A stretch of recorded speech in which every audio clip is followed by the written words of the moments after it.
As we head towards the final bell of 2018, there are still several big fights left to round off what has been a busy spell in the boxing calendar.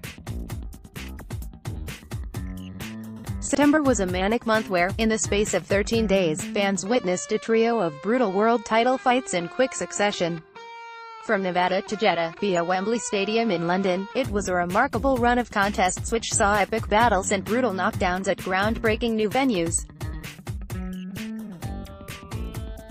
First up, Mexican fighter Saul "Canelo" Alvarez came out on top in his breathtaking rematch with Gennady Golovkin, inflicting the first defeat on the Kazakh bruiser. While many who watched the pair go toe-to-toe for 12 relentless rounds in Las Vegas felt the points decision could have gone either way, there was no one doubting they had just seen something remarkable. It was an all-time classic between two granite-chinned warriors. Next, Anthony Joshua continued his journey towards sporting greatness when he stopped Russian hardman Alexander Povetkin. The seventh-round finish was devastating against a tricky opponent who had only lost once in 35 fights. When the big Brit fights again next April, with Wembley again booked up, boxing box office records could be blown to pieces. Finally, in a historic all-English fight in Saudi Arabia, Callum Smith ended George Groves' 16-month reign as WBA super middleweight champion, also with a stoppage in round 7. And, with the sand barely settled from the dust up in the desert, it's time to catch your breath and focus on the 5 fights that will round off 2018 with a bang. The National Graphics October 13th, Terence Crawford v. Jose Benavidez for the WBO welterweight title. Regarded by many as the best pound-for-pound fighter on the planet, Crawford looks to continue his impressive 33-0 record against fellow unbeaten American Benavidez in Omaha, Nebraska.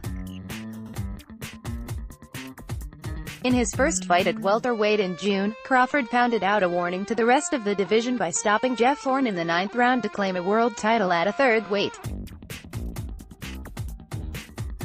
But Benavidez, whose career was nearly ended in 2017 when he was shot in both legs and a hand while out walking his dog near his home in Phoenix, should provide a proper test of Crawford's credentials. Verdict: Crawford on points. The National Graphics November 10th, Alexander Usyk v. Tony Bellew for the IBF, WBA, WBC and WBO cruiserweight titles. Undisputed champion Usyk finds himself back on the same British shores, where he won gold at the 2012 Olympics in London. The Ukrainian has certainly made his mark in 5 years as a professional, winning all 15 fights, and securing a world title after just 10. A partisan crowd in Manchester will also not faze a boxer who has already fought in Germany, Poland, the United States, Austria and Russia in his short but spectacular pro career. Bellew, though, is no mug. A former cruiserweight world title holder himself, he is back at the lower weight division after ending fellow Brit David Haye's career with 2 victories in little over a year.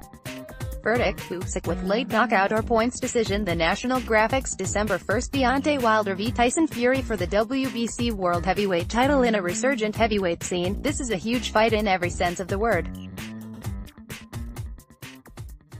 It pits 2 fighters, both undefeated, both over 6 feet 7 inches tall, both not exactly shy and retiring characters, head-to-head in Los Angeles.